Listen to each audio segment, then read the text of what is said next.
Hey guys, Ron here, and once again I invited 9 other Poketubers, and together we created our own Pokemon. Each individual Poketuber gave me an attribute for the Pokemon, like its type, stats, environment, color scheme, etc., without knowing what the other Poketubers chose. So for example, one Poketuber could choose the type combination of Flying Ghost, while the other YouTuber could give me the body shape of a horse, which at first glance makes no sense, but it was my job to take all these random attributes and make them work in a new Pokemon of mine. Did I manage to pull it off? Well, I technically did. This is part 2. Check out the first episode I released a few months ago if you haven't. It was literally the best received video on the channel, so I wanted to do this again with a whole new group of Poketubers to make sure last time wasn't just a fluke. That's why once again in this video you'll see all the various traits that each Poketuber picked, and then their genuine reaction to the 2 Pokemon I made using their set of 2 attributes. If you're new here, I make a ton of Pokemon videos where I create my own Fakemon, a lot of times with fun challenges and twists, like turning memes or video game characters into Pokemon, so make sure to subscribe to check them out. Tomorrow is my birthday, by the way, so it'd be pretty cool to wake up to this video doing amazingly well. Now let's begin with the first Fakemon we all made. In order to understand how we made this Fakemon, here is a quick rundown of all 9 attributes my friends provided. They are environment, personality, type, height, power, stats, body shape, ability, and color scheme. This is basically the order in which all of the Poketubers responded. After I told each Poketuber which attribute they were in charge of, PM7 hit me up first. I was tasked with coming up with the environment this Pokemon would be found in, and I immediately knew that I wanted it to be in the desert, and maybe more specifically, a Wild West type environment. I was born in Arizona. I really love thinking back to those days, just the way the mountains looked, all of the cacti out there, and anything you see with cowboys and the old saloons. I think we could come up with something pretty cool, so tossed it out there. Let's see what we got. Honestly, I love making Wild West Pokemon. They always look natural, so a cowboy aesthetic would be my first assumption, but not if Patters gives me a personality that makes no sense on a cowboy. The personality that I chose is a good-natured wee prankster, a goofy little guy, because I think we need some more goof in the world. I bet there's loads of legendaries out there that are really cool and epic. Well, I wanted to have a little bit more of happiness. Okay, so cowboy, but it could totally be a very goofy outlaw instead. Like something that causes mischief around town, but it's just trying to have fun. But Tyranitar is in charge of the type, and if he gives me dark type, maybe we're looking at some sort of criminal. What do you got for me? Okay, so the attribute I chose is Ice Ghost, because ice types are serene, and then ghost types are freaky, so I wanted to see serene with freaky. I think everyone can use a little freaky. I mean, he's not wrong. Now, you'd think ice makes no sense in the desert, but they're notoriously cold at night, which works perfectly with the ghost type too. It'll represent the night chill, but instead of an outlaw, I'm simply thinking of a little ghost spirit that pulls pranks. But with Dobbs in charge of size, I'm sure he's not going to make it easy for me. Just in case, I told him he can't give me anything larger than 40 feet. Alright, I chose a Pokemon to be 39.99 feet, so basically 39 feet and 11 inches, and I wanted to make it a little difficult for Ron, because I'm an annoying bean. I knew this was gonna happen. Okay, so it can't be a tiny goofy prankster. How in the world does something that big terrorize civilians in a goofy way? And just like in the last video, the most out of left field attributes actually help inform the entire concept of the Pokemon.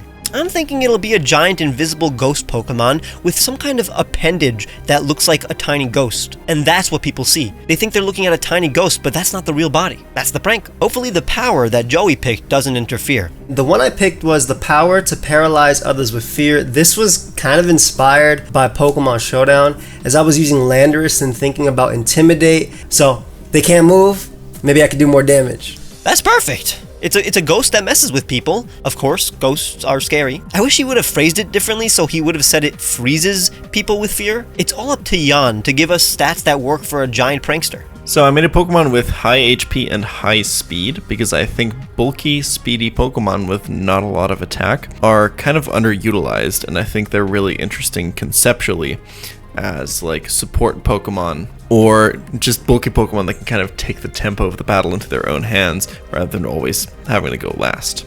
The huge HP complements its size, and I was imagining our big ghost guy to be unusually fast, since I actually got inspiration from Heibai, the spirit that terrorizes a small town in The Last Airbender whose true form isn't as it seems. I mean, you should go watch Avatar. Speaking of which, Dylan was in charge of the body type, and he ended up giving me a bulky quadruped with a long tail, but I don't know why. So when coming up with it being a big, bulky quadruped with a long tail, I was thinking of like some kind of lizardmon. I think that would be really cool to see. True, but I did not know he wanted a lizard, because by this point I already made my mind. Scorpion is what we're gonna do.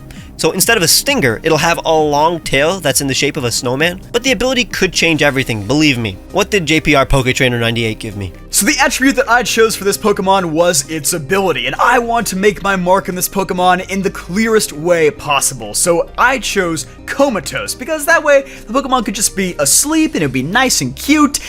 And then Ron said no. Yeah, I didn't want the Pokemon to be asleep and therefore not be able to convey the personality that Patters gave us. So, back to the drawing board, I chose Tinted Lens, because that way I would still have something going on with the eyes, but there can maybe be a little bit more personality to it. But now, Ron is telling me that he might do both? Exactly, so after telling him to give me a different ability, I felt guilty for going against the rules and telling him to change his attribute, so I decided to give him both abilities since I realized that with Tinted Bug Eyes, the dude could totally be asleep since he has no eyelids, and he could be sleepwalking into town. And since his main body is invisible, the little snowman tail is the only face that people actually see, and they assume that's the real creature. It's all up to Shady to give us some kind of colors I can use on an ice type.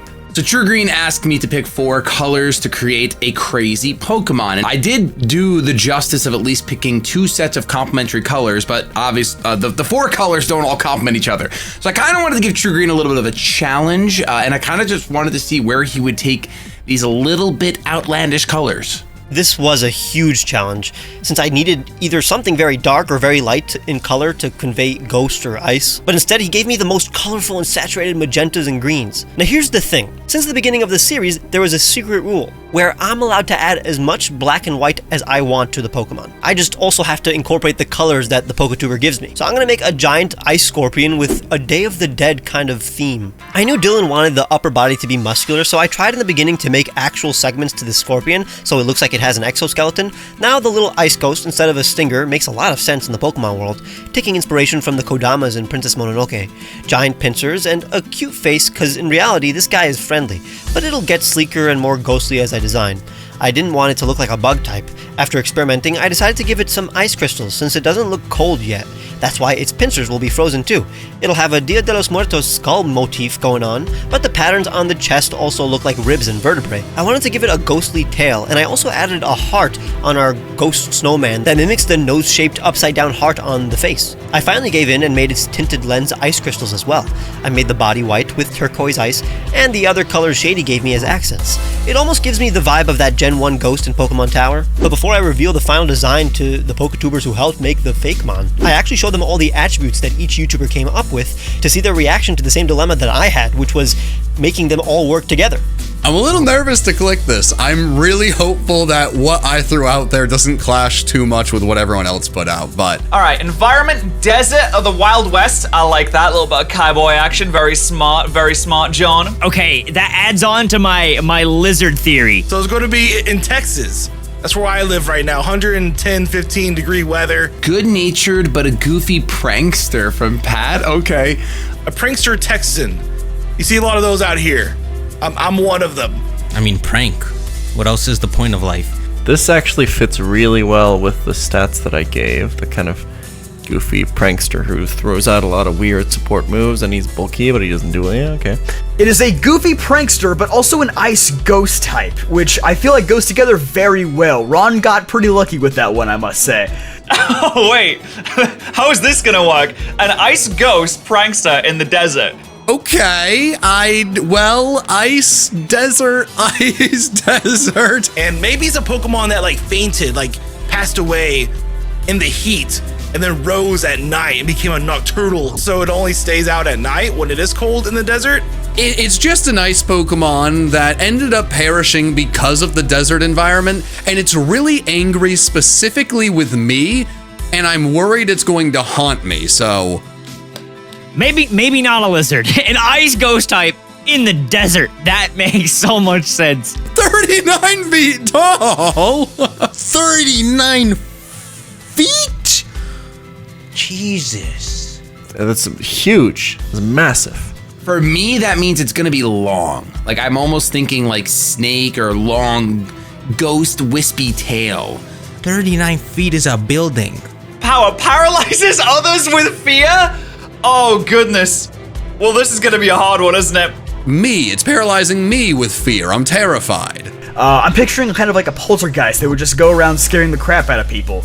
But a ton of HP and a ton of speed. Wow, what does this thing do competitively? I don't even know if that's important, but in my mind, I want it to be. This could be cool with like a leech seeder, a substitute seeder, or anything like that. It's basically Frostlass, but it's got a lot of HP.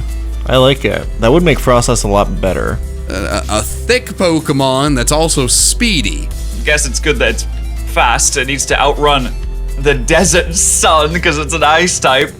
Bulky, I said quadruped, and it's quadruped. It's been a long day. Is this like a lizard? I'm just thinking dinosaurs for some reason. Or that's gonna make it hard to be Goofy. Goes with the high HP though. Comatose? Chemotos. I don't even know what that does. What does Chemotos do? Comatose, so it's always sleeping. And tinted lens. Okay. So it does double the damage when you're using not very effective attacks. That looks like some of the dark arts that I like in a Ghost Ice type. Oh, I hope this thing gets some type of setup if it has tinted lens. I feel like what I threw out there is clashing with everything else. Oh no. Am I the problem? And Shady gave it the 4 colors of green, red, turquoise, and magenta. Fancy, are we, Shady? You want to know what I was thinking? White and blue. It's because I'm not being very creative. I really don't know what this is gonna look like. It's gonna be a big guy with a little Goofy. Maybe he'll have a tongue hanging out. That'd be fun. I'm expecting a gigantic 4-legged dinosaur. He's gonna have blue teeth, he's gonna have a red coat, a magenta tail, and green hair. And his name is gonna be...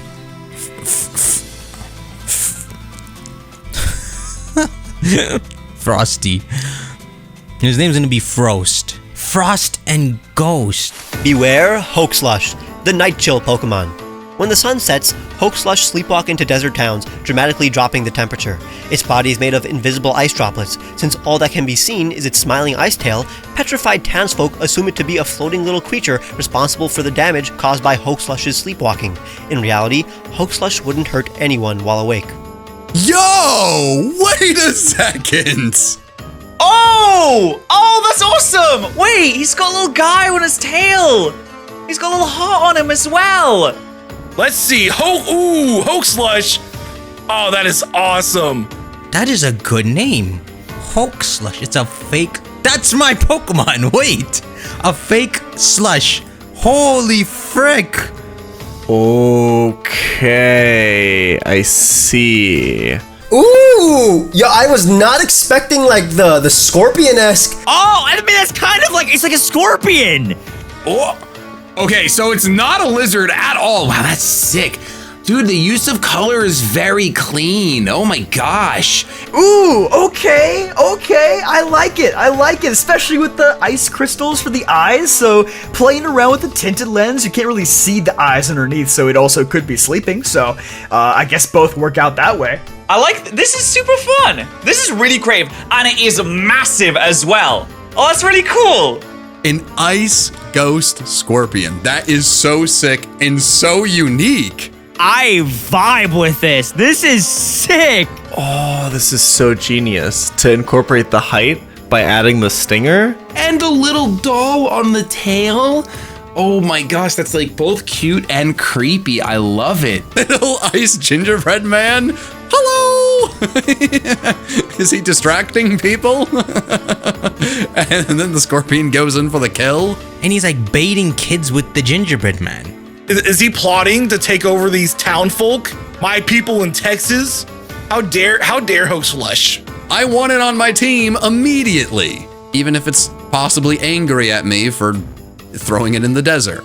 I wonder what the real Hoaxlush is. Is Hoaxlush the giant body, or is it the little snowman? Is this snowman like evil? And the ice ghost actually kind of makes sense because it gets like really cold in the desert at night and stuff. Okay. I am so impressed that you were able to collect all these attributes and put them into like this actual cohesive design. This is one of the coolest Fakemon I've ever seen. This is so sick. This thing is huge. I'm the one responsible for this Pokemon being this huge. Like that little snowman right there with the heart, that's probably like human size. He's like a Kyogre on the land. I think I would have liked the HP distributed to the special attack and attack even more, especially with tinted lens, but this thing's still gonna hit pretty hard and be kind of tough to take down, especially if it just has some fighting coverage. I love it. I love it. Nah, this is actually so sick, and that shiny is nuts. You put some accents on it for like the colors. I really like that. I love the shiny, for one. Wait, I just noticed the shiny. Oh my god. And shiny form is cool too. I like the colors a lot. My colors are gone in the shiny variant, which I guess is valid. But honestly, the use of just the chaotic green and magenta, it does kind of sell ghosts. So I'm pleasantly surprised at how clean this looks. I thought I was giving True Green a hot mess of colors, but this looks beautiful. When the sun sets, Hulk Slush sleepwalks into desert towns, dramatically dropping the temperature. Frick, leave the town, man. Its body is made of invisible ice droplets. Okay, so we can kind of like become transparent or invisible. Nice way to play with the ice ghost a little bit. Since all that can be seen is its smiling ice tail, petrified townsfolk assume it to be a floating little creature responsible for the damage caused by Hoaxslush's sleepwalking. Wait, all of that turns invisible. What the frick? Wow, that is so freaking cool. So it's a floating gingerbread with 4 just claws walking around. Oh, that's really creepy, actually. In reality, Hoaxflush wouldn't hurt anyone while awake. Okay, that's so cool, man. I would add this guy to my team in a heartbeat. That is so cool. I love that Pokedex entry. That's like a legitimate Pokedex entry, and I love the rest of it is, you know, just not there because it's a ghost. That is sick. You know what? This came out really funny, but really good. This is fantastic. That is really cool, Ron. Good job. Thank you for asking me to do this, because this is sick, man. It's such a cool idea for a video. I really, really love it. So for Fakemon number 2, I asked our Poketubers to come up with completely different attributes. How about John starts it off once again? For this Pokemon, I was in charge of deciding its typing, and this was another really easy choice for me. I wanted it to be Fighting Rock type. Fighting's always been my favorite typing, and I really, really love Terrakion, just both as a Pokemon, but also competitively, and I'd really love to see what we could come up with as a team for a non-legendary Fighting Rock type Pokemon. I agree. So for a fighting rock type, I'm thinking something that does some intense training. The power for this Pokemon was up to Patters to decide. So the power I chose for the second Pokemon was the ability to change its size at will, because I feel like there aren't many Pokemon or just many creatures in media in general that have the ability to just change its size. You got Ant-Man and things like that, but I think it's a really cool aspect, and there's a lot of potential that you can work with there. Honestly, he doesn't even know the half of it. Rock types are able to control minerals, so if our Pokemon is made up of rock, it would make sense for it to be able to control the size of its body. Tyranitar Tube's environment can help us. Okay, so for the second Fakemon, the hint I gave is that it lives deep underground by lava lakes. No explanation needed. He doesn't know how perfect that is. Pretty much the only types of Pokemon that live in the Earth's crust are rock types. That's the perfect kind of condition for it to train under. What ability did Dobbs pick? Hopefully Rockhead? For the ability, I chose Drizzle. I was gonna choose Primordial Sea because I just think it sounds awesome. I didn't know if it was gonna be a legendary or not, so I gave it Drizzle. So whatever enters the battlefield, it makes it rain, you know? This is like the worst ability that we could have gotten. It not only makes no sense type-wise, but it also makes no sense with this Pokemon's environment. But the biggest lesson I think this video series has to offer is that the only reason I'm able to make these work is because I'm a fan of learning about our world. When you learn about the real world, you're able to get inspiration from all aspects of life and utilize it in your art. And when Dobbs hits me with Drizzle, I remember the leading scientific theories for the origin of water on Earth. Either some asteroid brought the building blocks of water to Earth, or the hydrogen and oxygen trapped in the Earth's mantle mixed at high temperatures, creating water, back when the Earth was just a ball of lava. Or both. That's why I'm gonna combine these theories and make our rock Pokemon the manifestation of how Earth got its water. Hopefully the colors Joey gave us are rock colors, although to be fair, rocks can come in any color. So my colors were black, white, red, and yellow. I was eating some white rice when he asked me for the question, some black beans, had some chicken, kind of reminds me of a little yellow, you know, when you put a little adobo on it, and then red, a little bit more flavor, you know, some sazon, and that's kind of why I picked my colors. While that reason is stupid, his taste in food is impeccable, and it will totally work for the Pokemon that lives in lava. The black rock could be Obsidian. It's Pokemon Challenge's turn for a body shape. I just wanted to make a big, round guy with big arms and tiny feet. Yoshi's Island was on my mind, so I thought of the one boss in the first 4. That's just what was on my mind at the time. I appreciate the enthusiasm. What's crazy is that that's exactly the type of body I wanted. I wanted to make a guy that looks like an asteroid. But the only problem is that rock types like Golem already look like that. Thank God I'm a fan of making Pokemon who are related to other existing Pokemon. Perhaps since our Fakemon is ancient, it will be the ancestor of so many different rock types. It's Dylan's job to not give this Pokemon the personality of like a puppy or something. So I gave this Pokemon the personality of like conceited, like kind of like an anti-hero, I think, because I was watching My Hero season 6 at the time, and I was really enjoying Bakugo's character arc. So I was like, dude, I want to see this in a Pokemon. I also enjoyed Bakugo's character arc in Season 6. I actually cried during the apology scene. As a hot Pokemon that lives underground, this personality makes sense. Maybe when humanity is in danger, it rises up to the surface at the last minute. Next is JPR. So for the second Pokemon, I was in charge of its height, and I chose 8 foot 5 inches, mostly just because I wanted to be big enough to play around with, but also not like a huge jumbo legendary. I'ma stop him there. What's funny is that I wouldn't have minded it being a jumbo legendary this time. It's a relatively big bond though, so I'm not gonna complain. All that's left is Shady Penguin. For this next Fakemon, True Green asked me to give the stats, and I decided to kind of go ahead and do the complete opposite. Well, not the complete opposite of this previous Pokemon. I had no idea what the stats were going to be of Hoaxlush, but I did make my Pokemon pretty thick. I gave it 105 HP. I gave it very little attack, 55 attack. I make it super, super slow, like Reuniclus style. It has 135 special attack, but then this also has 115 special defense. So it's got to be a Trickermon. That's kind of what I wanted to sell True Green on. So the speed is actually perfect, but the physical and special stats are the complete opposite of what any of us expected. But to make it work, I'm just gonna have it absorb seismic and tectonic energy and release it in the form of aura like Lucario. So let's design an ancestor to rock types like Golem, Gigalith, Colossal, and even Rhydon.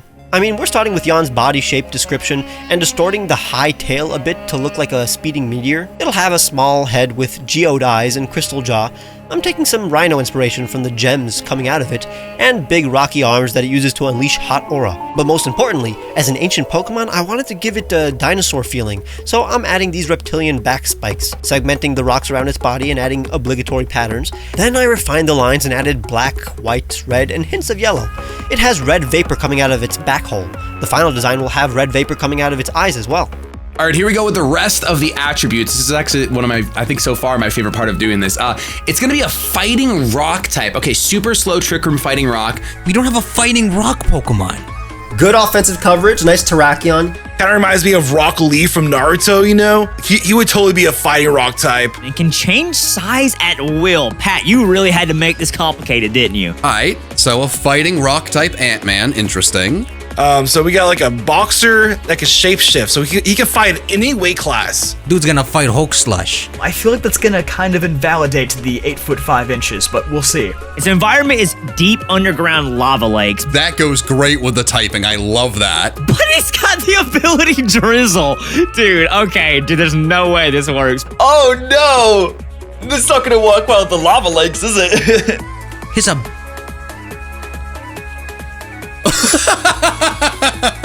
Ability Drizzle. That seems like kind of a curveball right there. A little counterproductive right there. I really messed things up with this one. So maybe we're looking at a Pokemon that maybe with Drizzle turns lava into rock is going to be my prediction or something. Maybe it's like acid rain. Does it like create condensation wherever it goes? Black, red, white, and yellow. Isn't that like the German flag? The German flag a bit, actually. That makes sense for a lava creature. The body shape is large spherical body with big bulky arms and tiny feet. Hey, wait! The tiny feet is gonna be perfect. Are you kidding me? Pokemon Challenge just nailed it for the Slowbot. I don't even know if he had the stats when he did that, but I love it. It is the personality of a conceited and blunt anti-hero. It's kind of like the Punisher. Like Loki? This could be like a Tyranitar-esque Pokemon, although Tyranitar might be a little bit shorter. It's kind of like how you think Charizard's super tall, but he's under 6 feet. We'll see what this thing looks like. This is Kree's larger than Yao Ming. Well, it's getting big, getting small, so this is the base form. Also, since you can change its size, it could like roll around and get bigger and smaller, which could be cool. HP 105, attack 55. Hey, yo, I don't like these low attacks. 85 defense though, with HP 105, 85 defense is really good. Huh. Oh. Okay, 135 special attack. That's my boy Shady Penguin. He knows what he's doing. So if this Pokemon learns Aura Sphere, it really can pack a punch with that. I actually love that. Fighting and Rock are both typings that are almost always physical. So to have that flipped on its head with special attack and defense and Drizzle? Slow, maybe a good Trick Rumor, kind of comparable almost to Carbonable. I don't know, I'm picturing like a turtle in my mind. If someone gave me this list of Pokemon, I think I'd just give up and move on to a new video idea. This is... none of this goes together. Check out Rectonic, the Impact Pokemon. This Pokemon trains deep underground by absorbing seismic energy and releasing pressurized aura that makes volcanoes erupt. Rectonic can manipulate the density of the minerals on its body, allowing it to change size. On the rare chance this Pokemon comes to the surface, the hydrogen and oxygen trapped within its hot body melts and fuses, causing moisture to fill the air. Scientists now theorize that water appeared soon after this species crash-landed on Earth. Ooh, a little bit of a rhino. I see you. That's kind of sick. Wait a minute. Oh, wow. Okay, I thought he was gonna be goofy, but he's actually just cool. Ooh, look at him. Okay, so not a turtle. I'll take the L on that one. Oh, yes. Okay. Oh, dude. Wait, this thing is sick. Oh, and the shiny's great too. Oh, look at it. Whoa! That's so cool. It's got like redness coming off him, like an aura of some kind. And shiny is awesome as well. It has the ability Drizzle, which is such a silly ability for it to have. It's a rock type. Oh, he looks so cool. I just wonder how he makes it rain. This thing is related to Golem. Oh, I love it. I love it. It's like Super Golem. That's actually really sick. It's cooler Golem. That's awesome. Yeah, I mean, looking at Rectonic's stance and eyes, you already know he's arrogant and has that anti-hero vibe about him. Almost looks like he could be a pseudo-legendary, like a pseudo-legendary version of Golem in a way. It's like Golem if it had an Alolan form. He's got massive hands, little itty-bitty feet. I love that jaw, though. He has a powerful jaw. Yo, he probably gets all the ladies with that jaw. Yeah, this definitely looks like what I imagined it to be. Okay, very cool. Oh my goodness. He wrecks Tectonic. I will say the interesting thing is that it looks like such a physically strong Pokemon, but it, obviously I made it a Pokemon that was, crazy special attack. It having Drizzle is such a wild ability. I think it needs a hidden ability of Drought. I really, really like this, but I need the Pokedex entry to pull it all together. This Pokemon trains deep underground by absorbing seismic energy and releasing pressurized aura to make volcanoes erupt. Oh my days. It should definitely learn Flamethrower, right, in its arsenal, and then Focus Blast, Meteor Beam, maybe type of thing. Kind of looks like it'll shoot off a Meteor Beam. I feel like this thing would need a signature, special fighting move. Rectonic can manipulate the density of the minerals on its body, allowing it to change size. That's right, it can change size. Really cool. Thanks, Pat. That actually works out really well. So it's not like a true Dynamax or anything, so the height is a little relevant, all right? On the rare chance this Pokemon comes to the surface, the hydrogen and oxygen trapped within its body melts and fuses, causing moisture to fill the air, aka the Drizzle. Scientists now theorize that water appeared soon after the species crash-landed on Earth. What? That all of the water on Earth appeared because of this guy and his friends. That is incredible. Wow, that is really freaking incredible. It pulled it all together. Oh, and it's based on the theory of how water appeared on Earth. Okay, some nice lore behind this guy. I like him. Oh my gosh. Earth was kind of thirsty, and this Astro was like, no problem. I got you, dude. Wow. There was so much thought that went behind this. That's really awesome. You are insanely good at mixing these concepts. Pokedex entry does some heavy lifting. We were on a lot of different pages. Now, True Green didn't ask me to do this, but if I had to pick a favorite of these two, it's really hard. I love the little doll on Hoaxlush, but Rectonic is honestly so cool, man. I don't know. I can't really see images in my head, so to do something like this of throwing out different attributes and then you putting it together, it tickles my brain in the best way. It's really, really cool. Any way I can contribute for doing these things, it just makes me so happy. So thank you so much for asking me. Ton of fun. These Fakemons are sick, dude. You really crushed it. Very good job. I'm super, super happy with how these turned out. Yo, thanks for having me, Ron, and I'll see you next time somewhere. Boom. We did it again, thanks to these wonderful Poketubers who stepped up to bat, and I hope you guys enjoyed this enough to want a part 3. Leave a like and subscribe if you do. Maybe even share this with any Poketuber you want to see in this series. Check out my other Fakemon creation videos, and check the description for the links to these lovely YouTubers, and consider becoming a patron or clicking the join button to get cool rewards like seeing videos days early, a huge discount on t-shirts I made for you guys, and follow me on Twitter where I post sneak peeks and final art of these Pokemon too. Bye!